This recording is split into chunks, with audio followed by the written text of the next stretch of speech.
the most controversial aspects of the energy debate that we've been having, the House passed an energy bill, and people complained about, well, there's this cap and trade thing. And you just mentioned, let's do the fun stuff before we do the hard stuff.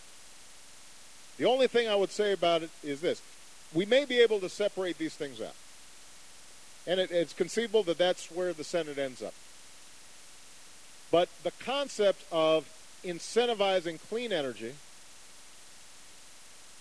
so that it's the cheaper, more effective kind of energy is one that is proven to work and is actually a market-based approach. I mean, a lot of times people just respond to incentives. And no matter how good the technology is, the fact of the matter is, if you're not factoring in the soot that's being put in the atmosphere, coal's going to be cheaper for a very long time. For the average industry, the average company, we can make huge progress on solar. We can make huge progress on wind. But the unit costs, energy costs, that you get from those technologies relative to coal are still going to be pretty substantial. They're going to get better, but it might take 20, 30, 40 years of technology to get better.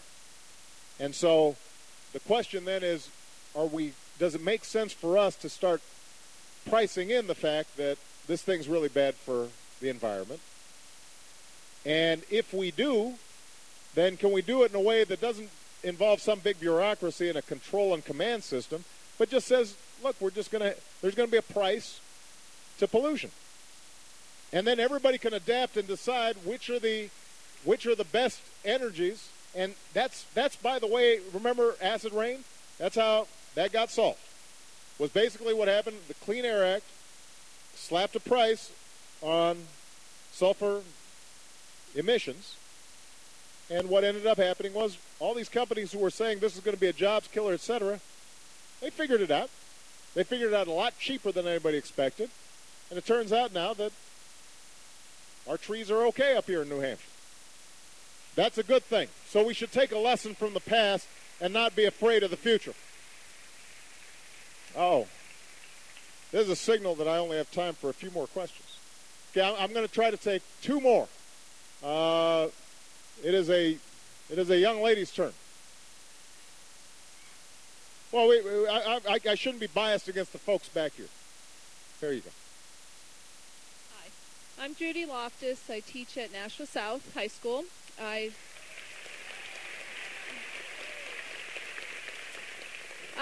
teach in the Careers in Education program, and that's a career and technical program that prepares students for lives working to work with children, to make a difference from preschool up to elementary age. I have a couple questions. First of all, what are you going to do about No Child Left Behind? We've had a lot of legacies from the last administration, and as an educator, I've seen the impact of that in my school, and it hasn't been a positive impact. We're focused more on testing and worrying about test scores than what's right for kids. And the second is, what are you going to do to help my students who want to be teachers, who want to make a difference in this world, be able to afford a college education and not be saddled with so much debt that they're working, as many teachers in Nashua are, 2 jobs to make ends meet, to pay their student loans? Good. It's a good question.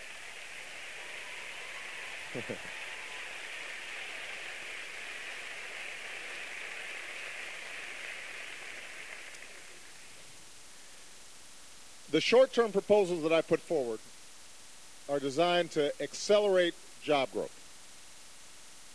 that inspire a company that's right on the brink of hiring, but it's still kind of uncertain. Should I make that investment? Should I bring in somebody onto the workforce? Well, maybe if I get a $5,000 credit, or maybe if I can get a loan from SBA, I'm going to go ahead and take the plunge. So we're trying to induce hiring to start a little quicker than it's been than has taken place so far. But long term, the question you ask is the most vital one for how our economy performs. Look, this is a very straightforward proposition here. Countries that have a highly skilled workforce, that innovate, that excel in science and technology, are going to dominate the future. And countries that don't are going to see over time their standard of living decline. It's pretty straightforward.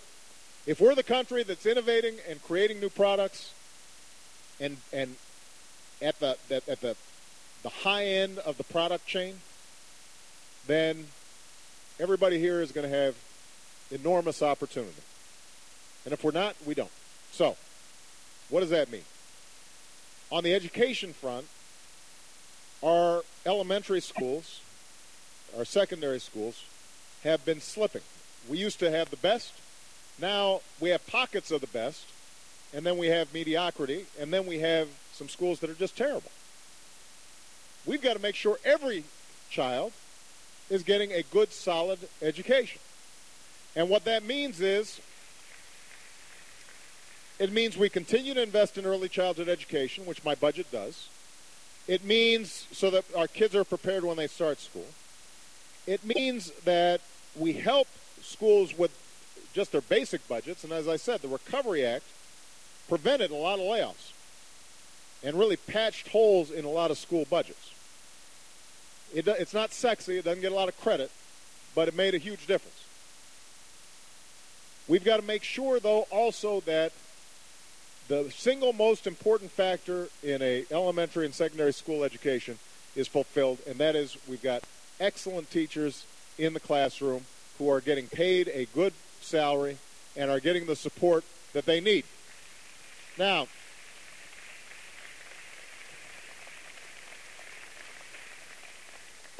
traditionally what's happened is the debate between the left and the right has said, well, the left just says, we just need more money in the schools and everything will be okay. It's for new equipment, new computers, smaller class sizes. That's been the argument on the liberal side. The conservative side has said, the whole problem is bureaucracy, teachers' unions, you got to blow up the system. What my administration believes is, it's not an either-or proposition, it's both and.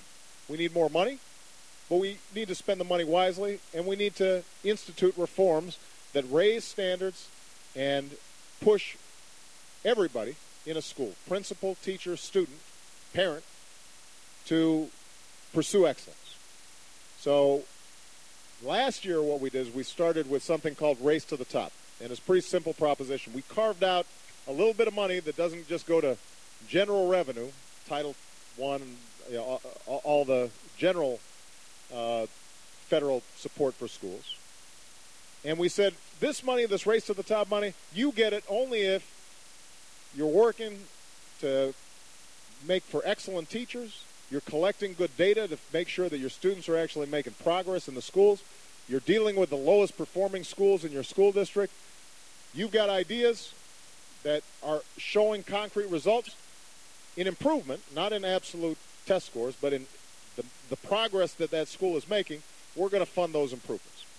And we've already seen reforms across 48 states just because we incentivized reform. That's a good thing. This year is when reauthorization for what's called No Child Behind would be coming up as part of the broader education legislation that's up for reauthorization. And what we're saying there is, on the one hand, we don't want teachers just teaching to the test. On the other hand, we also want to keep high standards for our kids. And I think the best way to do that is to combine high standards, measurable outcomes, but have an assessment system that you work with teachers on so that it's not just a matter of who's filling out a bubble. And you're also taking into account where do kids start, because not every kid's going to start at the same place. So you want to see where do they end up at the end of the year.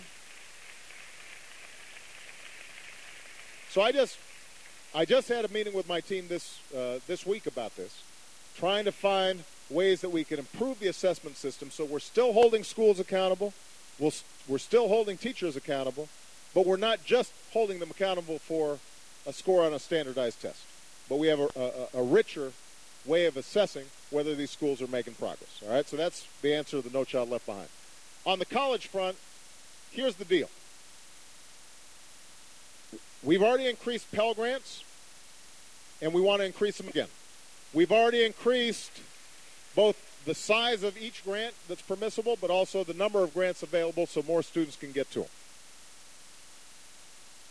The next step, and this is legislation that's pending, that we are strongly supportive of, and I think our entire congressional delegation from New Hampshire is strongly supportive of.